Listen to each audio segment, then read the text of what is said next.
anyways, I found the podcast, and I have some things to say. So basically just, like, shut your mouth, and yeah, basically just shut your mouth. It's kind of weird that you get on this app and try to scare people into what their children are being indoctrinated into. You're a whole nother level of triggered, baby. And from the moment I saw her, she looked familiar. I'm half white. I grew up with my white family. Am I supposed to hate that half? Miss Half Black Conservative, I really think you forget that you're half black, and black presenting at that. And you've clearly made being a conservative your whole personality. Your content is shrouded in bigotry, white supremacy, and privilege. Let's respond to some TikTok haters. Sorry, I didn't see you there. I was too busy blocking out the haters. Let's get into it. The problem with the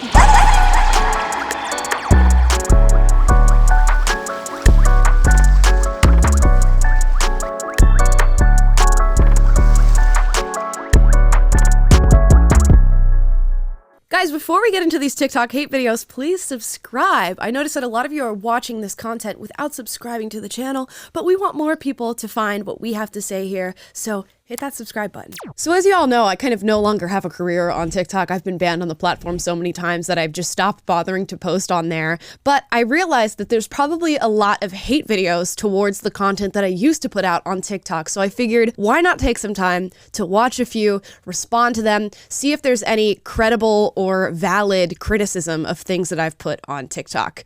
Here's this first one in regard to a video I made about how it is racist for Netflix to put on black categories.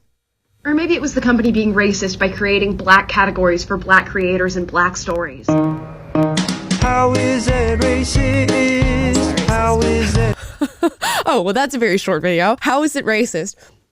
Do I need to explain why it might be racist? Not only is it causing divide based on a very superficial marker like your skin color, but it's also telling black people, you know, here's the boost. We know you need the boost. We know you're not capable of doing this on your own. So we'll create a little black category and try to push people to watch your content. I get it. A lot of people think that there is some sort of positive segregation that we're going through right now by creating black categories and uplifting black-owned businesses.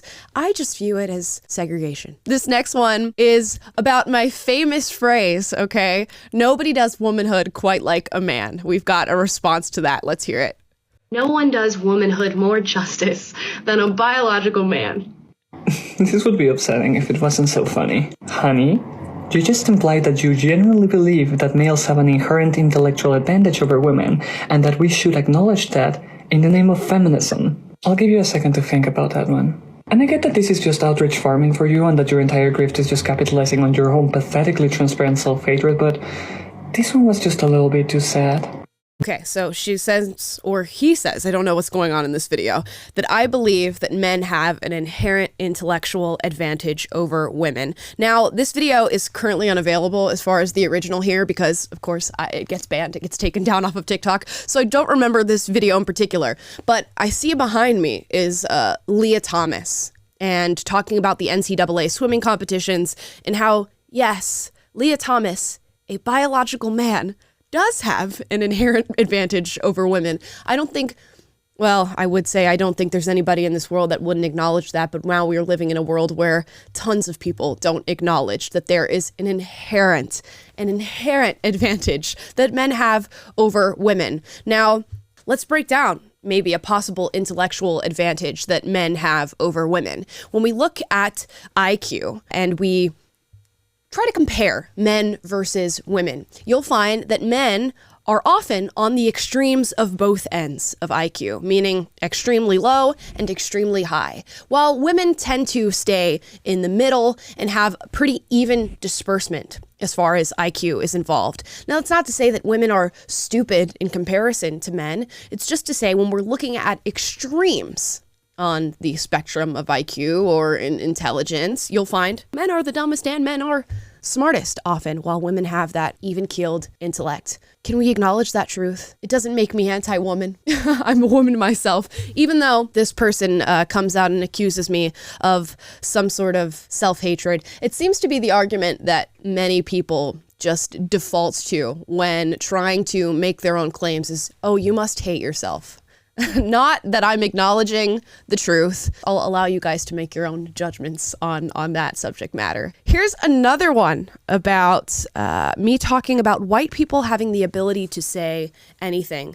Now, again, I don't quite remember this video, but I think the subject matter was me saying that there's a lot of white people being told that they're not allowed to have space in the conversation, that they're not allowed to say certain words, and that nobody should have that power over you and your language. You can say whatever it is that you want. I think white people need me to tell them this, but you can say whatever you want. See, I wasn't even gonna make a video today because it's a holiday for some people, but somebody sent me this. And from the moment I saw her, she looked familiar. I'm half white. I grew up with That's me. my white family. Am I supposed to hate that half of my... See, I didn't catch it at first when I saw Crystal's video last night, which I need y'all to watch for full context. But after revisiting her content, yeah, I'm gonna put my 2 cents in. But y'all already knew I was gonna do that. Miss Half Black Conservative, I really think you forget that you're half black and black presenting at that. And you've clearly made being a conservative your whole personality. Your content is shrouded in bigotry, white supremacy, and privilege. And you're the type of person that makes my message hard for people to digest. Because they look at how you speak about topics that affect the community that you're a part of, and then they side-eye the rest of us mixed folks because they think that we feel like you do. Okay, pause. There's a lot of things being said here. So first of all, I guess that I forget that I'm half black. This is so abundantly true, right? I wake up in the morning every day and I go look in the mirror and I go, oh! I got scared. I dropped my hot pocket. And I come to the realization of my actual race because, as we all know, I'm trying so hard to be white passing. Hold my poodle. Hey, yo, what's up? Y'all got a problem? In my life and in my rhetoric. That's exactly what is going on. That's what I'm motivated by. And she accuses me of making conservatism my personality. And in a sense, I guess that is true. I mean, it's my career, it's my work to talk about these issues. Not necessarily blatantly conservative, but certainly right of center in most of the things we talk about. But she says this while also being a biracial woman that is wearing a necklace of Africa, some black goddesses on her ears. So I think we could argue that we're both, choosing certain parts of our personality to display. And while you accuse me of using whiteness, I would say that you seem to have a deeply strong connection to communicating the fact that you are black to people, whereas people might be confused in looking at you. Got him! Potato, potato. I think we can let that one slide. Completely understand that sometimes how you're raised is what you project into your adult life. But baby, I can dissect and debunk 90% of your shit. I just need you to remember that when you leave the comfort of TikTok, your family, and your geographical location, how does society see you? So she says sometimes how you're raised is what you project into your adult life, which is the accusation that a lot of people throw at me as they learn that I was raised by the white side of my family. Little do they know that the white person that raised me is a very dedicated leftist. So people just use their own racial prejudice, which is so funny because that's what they're accusing me of. They use their own racial prejudice to make a blatant statement about how I was raised based on the fact that I was raised by a white mother. Little do they know that my white mother's ideology is completely in line with theirs.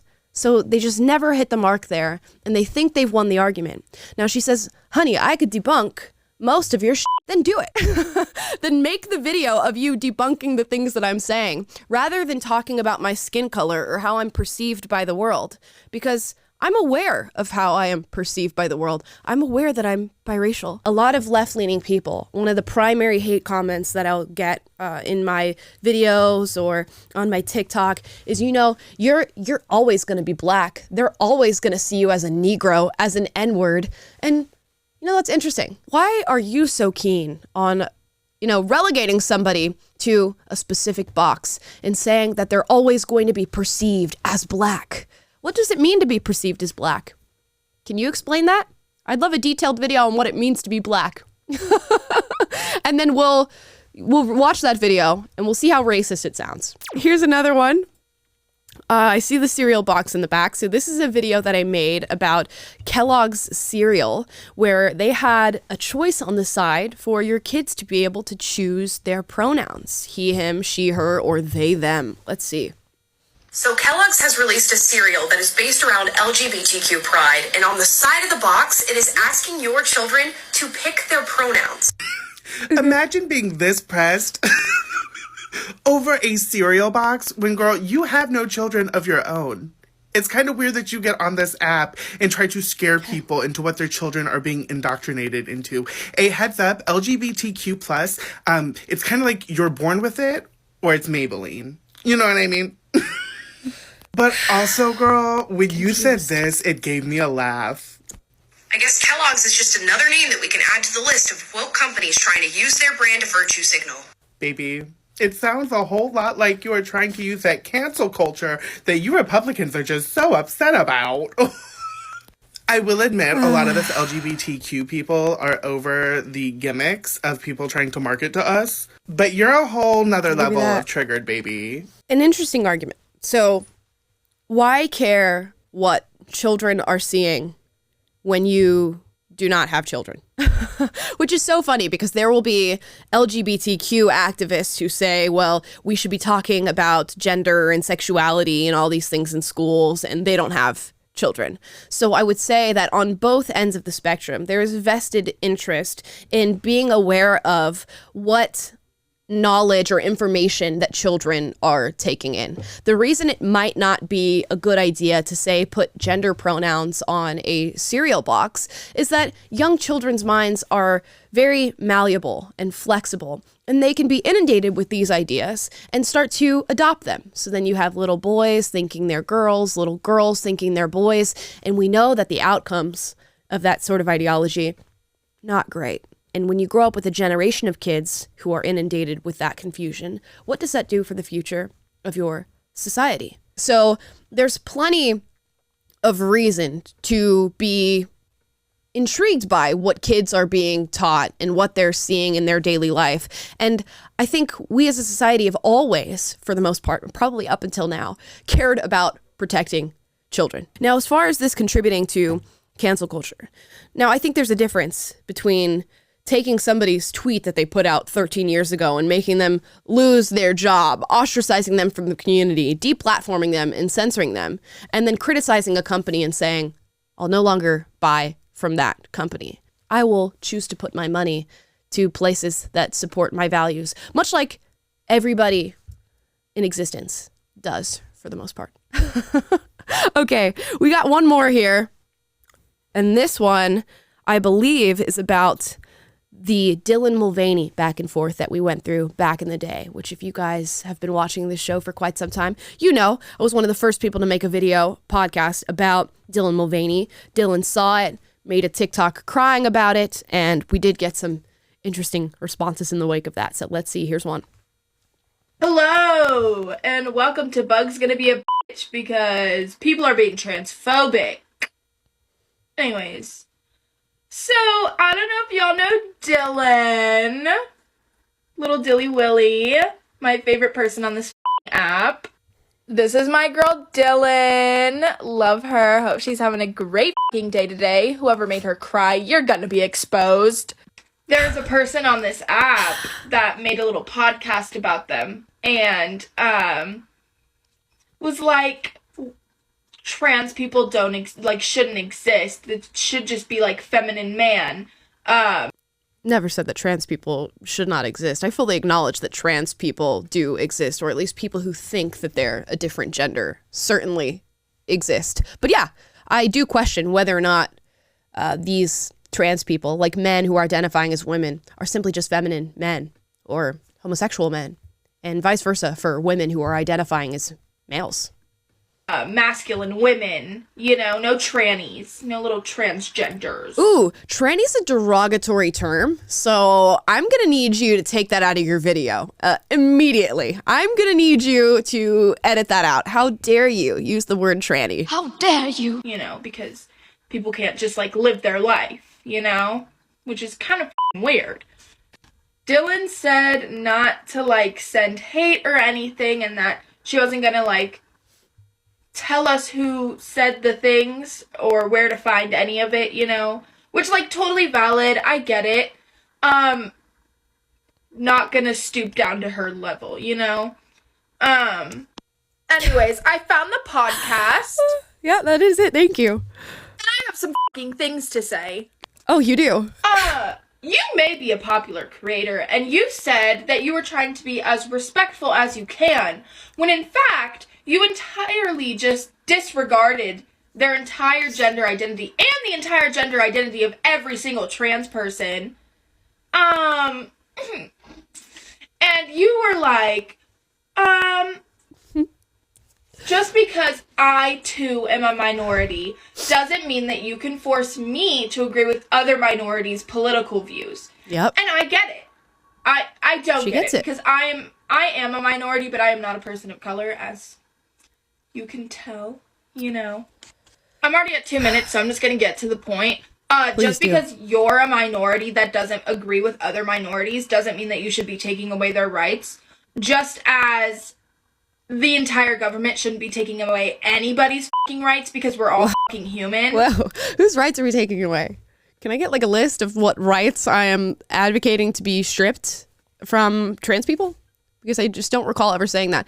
And there's an interesting point that this woman makes here in saying, you know, you said that you were going to be respectful during your podcast, but you just completely misgender Dylan and you misgender all of trans people in your rhetoric. Now, respect does not always mean that I am just going to affirm the things that you say to be true. If somebody is trying to completely flip on its head our longly held views and scientifically held views on biology and say, you know, I'm a biological man, but I identify as a woman. Therefore, let me in your spaces. Let me play your sports. Let me be around your most vulnerable areas of womanhood, and let me come and take your accolades, and let's also tell children that they can do the same.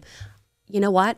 Over the consequences of hurting somebody's feelings, I'm going to pick the truth. And I view that to be respectful. And even in the videos that we made about Dylan, for the most part, I chose at the time to respect Dylan's pronouns and use them. So again, I still have yet to hear any valid criticism, and that's something that these videos are lacking. So basically just, like, shut your goddamn mouth and... yeah, basically just shut your goddamn mouth. Wonderful! Well, guess what? That is the last video for today, so I am going to shut my mouth after this. But not because this woman told me to. Guys, if you find other TikTok hate content that you want to send me, maybe some with valid criticism that we can respond to, please, like, DM it to me on Instagram so we can do more of this series. Let me know which of these videos had the best argument. Which one were you most moved by? Did you think that person really had a point there, or did none of them hit for you either? Because that's what happened to me. Please leave a comment down below how you feel about that. Like, subscribe, click the notification bell to be notified every single time I post a new video for you guys. That's it. You know, we'll see if we get any other TikToks like this. I'm sure there are many, many more on the platform. Thanks for watching.